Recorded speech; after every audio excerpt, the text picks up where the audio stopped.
সবাইকে জানাই জয় যিশু। মহান ঈশ্বরকে জানাই ধন্যবাদ।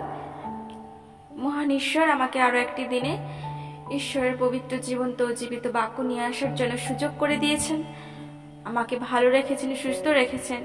তার জন্য ঈশ্বর পিতা, পুত্র, পবিত্র আত্মাকে জানাই অসংখ্য অসংখ্য ধন্যবাদ। প্রিয় খ্রিস্টীয় ভাই বোন, আজকের আমি খুবই গুরুত্বপূর্ণ একটি বাক্য নিয়ে আরো একটিবার চলে এসেছি আপনাদের সামনে। আমি বিশ্বাস করি এই বাক্য আপনাদের জীবনে অত্যন্ত কার্যকারী হয়ে উঠবে। ঈশ্বর আপনাদের সঙ্গে বাক্যের মধ্য দিয়ে কথা বলবেন। তাই আপনারা শুরু থেকে শেষ পর্যন্ত বাক্যটা শ্রবণ করুন। ঈশ্বর আকাশের দ্বার খুলে আশীর্বাদ করবেন। এবং ঈশ্বরের বাক্য এবং বাইবেল পাঠ আপনার যদি ভালো লেগে থাকে, অবশ্যই আমার চ্যানেলটিকে সাবস্ক্রাইব করবেন, লাইক করবেন, কমেন্ট করবেন এবং শেয়ার করবেন। অবশ্যই ঈশ্বরের রাজ্য বিস্তারের জন্য আপনার এই একটুকু মূল্যবান সময় করে যে আপনি ঈশ্বরের বাক্য শেয়ার করছেন, তা অন্য মানুষ জেনে যদি সে মন, হৃদয়, অন্তর পরিবর্তন করে, ঈশ্বর আপনাকে অনেক অনেক আশীর্বাদ করবে। কারণ স্বর্গরাজ্য নিকটে, প্রভু যিশুর আসার আর একটু দেরি নয়। আমি এই কথাটা সবসময় বলে থাকি যে প্রভু যিশুর আসার আর বেশি সময় বাকি নেই। তাই আপনারা যারা প্রভু যিশুকে জেনেছেন তা অন্যজনকে জানতে সাহায্য করুন। চলুন ঈশ্বরের সন্তানেরা, তাহলে আজকের আমরা জীবন্ত জীবিত বাক্য শ্রবণ করি। আজকের যে আমি বাইবেল পাঠ পড়ব তা হলো মথি লিখিত সুসমাচার, তার 7 অধ্যায় 21 পদ থেকে 25 পদ। এবং বলি যে আপনাদের কাছে যদি বাইবেল থেকে থাকে, অবশ্যই আপনারা আমার সঙ্গেও বাইবেল পাঠ করুন। অবশ্যই ঈশ্বর আপনাকে আশীর্বাদ করবেন। ঈশ্বরের সন্তানেরা, ঈশ্বরের জীবন্ত জীবিত বাক্য আমরা শ্রবণ করি। যাহারা আমাকে হে প্রভু বলে, তাহারা সকলেই যে স্বর্গরাজ্যে প্রবেশ করিতে পাইবে এমন নয়, কিন্তু যে ব্যক্তি আমার স্বর্গস্থ পিতার ইচ্ছা পালন করে সেই পাইবে।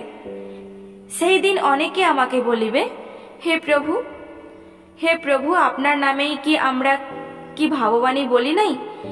আপনার নামেই কি ভূত ছাড়াই নাই? আপনার নামেই কি অনেক পরাক্রম কার্য করি নাই?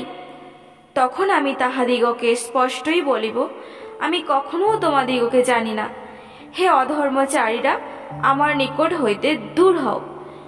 অতএব যে কেহ আমার এই সকল বাক্য শুনিয়া পালন করে, তাহাকে এমন একজন বুদ্ধিমান লোকের তুল্য বলিতে হইবে, যে পাষাণের উপরে আপন গৃহ নির্মাণ করিল। পরে বৃষ্টি নামিল, বন্যা আসিল, বায়ু বহিল এবং সেই গৃহে লাগিল, তথাপি তাহা পড়িল না, কারণ পাষাণের উপরে তাহার ভিত্তিমূল স্থাপিত হইয়াছিল। আমেন। ঈশ্বর তার আপন বাক্যে সবাইকে আশীর্বাদ যুক্ত করুক। আমেন। প্রিয় খ্রিস্টীয় ভাই বোন, এই বাক্য অত্যন্ত খুবই গুরুত্বপূর্ণ একটি বাক্য। আমি বিশ্বাস করি আপনারা মন দিয়ে শ্রবণ করেছেন এবং আমাদের জীবনে এই বাক্য খুবই প্রয়োজন। এখানে প্রভু স্পষ্টই বলেছে যে যাহারা আমাকে হে প্রভু বলে ডাকে, তারা যে স্বর্গরাজ্যে প্রবেশ করিতে পাইবে এমন নয়, যে ব্যক্তি আমার স্বর্গস্থ পিতার ইচ্ছা পালন করে সেই পাইবে। তাহলে প্রিয় খ্রিস্টীয় ভাই বোন, আজকে আমরা অনেকেই আছি তারা মনে করি যে আমরা প্রভু যিশুকে জেনেছি মানে, প্রভু যিশুর আরাধনা করি মানে আমরা স্বর্গরাজ্যে যাবই যাব।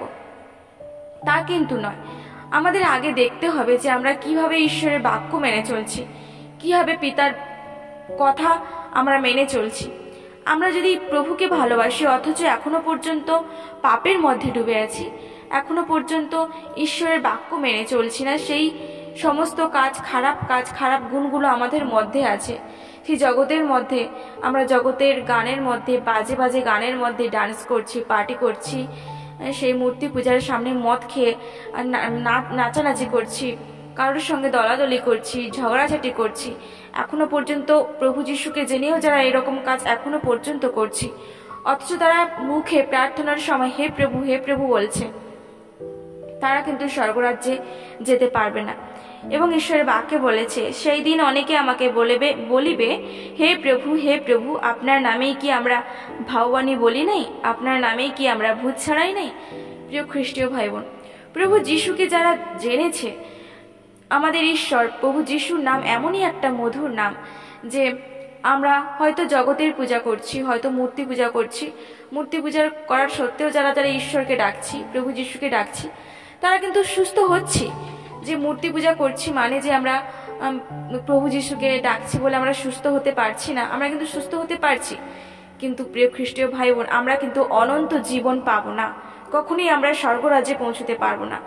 প্রভু যিশু সবার প্রার্থনা শ্রবণ করেন। হতে পারে আপনার পিরিয়ডসের সমস্যা, আপনার খুব পেট ব্যথা করছে, সেই প্রভু যিশুকে ডাকুন, প্রভু যিশুর সেই জল তেল লাগান, অবশ্যই আপনি ভালো হবেন। আপনার মাথা ব্যথা করছে, আপনার সন্তান আসছে না, আপনি প্যারালাইসিস, আপনার যে কোনো গুপ্ত গোপন রোগ, আপনার বড় বড় অসুখ প্রভু যিশু নামে সেরে যাবে। প্রভু যিশু এমন একটা নাম, এই নামটা এত এত মধুর নাম, এত দয়া, যে প্রভু যিশু সবাইকে সুস্থ করবেন। কিন্তু আপনি যদি শেষ দিন পর্যন্ত বিশ্বাসে স্থির না থাকেন, আপনি কখনোই সেই অনন্ত জীবন পাবেন না। ঈশ্বর বলেছে যে মূর্তি পূজা তোমরা করো না, বাইবেলে লেখা আছে। অথচ যারা আমরা মূর্তি পূজা করছি তারা কিন্তু কখনো স্বর্গরাজ্যে পৌঁছতে পারবো না। যতই আমরা হে প্রভু বলি, ততই কিন্তু আমরা পাবো না।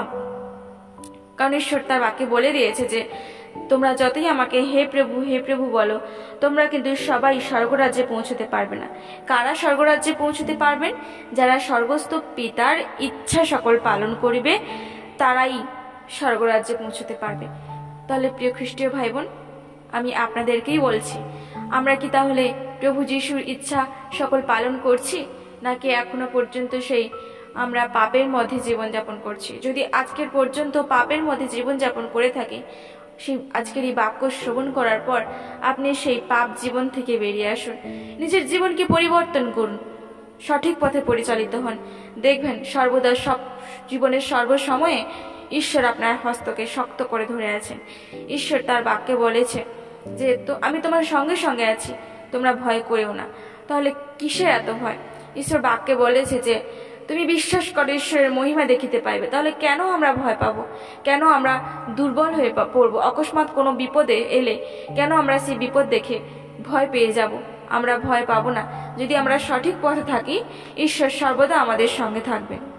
ঈশ্বরের সন্তানেরা, আমরা যে প্রভু যিশুর নামে ভূত ছাড়াচ্ছি, আমরা প্রভু যিশু নামে যে যারা অসুস্থ তাদেরকে সুস্থ করছি, তার মানে এটা নয় যে আমরা স্বর্গরাজ্যে যেতে পারবো। বিশ্বাস করি ঈশ্বরের সন্তানেরা যে আপনারা ঈশ্বরের বাক্য অবশ্যই বুঝতে পেরেছেন। তার জন্য মহান ঈশ্বরকে ধন্যবাদ জানাই যে পবিত্র আত্মা আমাকে সাহায্য করেছেন। আপনারা সেই পবিত্র আত্মার সাহায্যে বাক্য বুঝতে পেরেছেন, তার জন্য মহান ঈশ্বরকে অনেক অনেক ধন্যবাদ জানাই। প্রিয় খ্রিস্টীয় ভাই বোন, আপনারা সবাই ভালো থাকুন, সুস্থ থাকুন। ঈশ্বর তার বাক্যে আশীর্বাদ যুক্ত করুক। আমেন।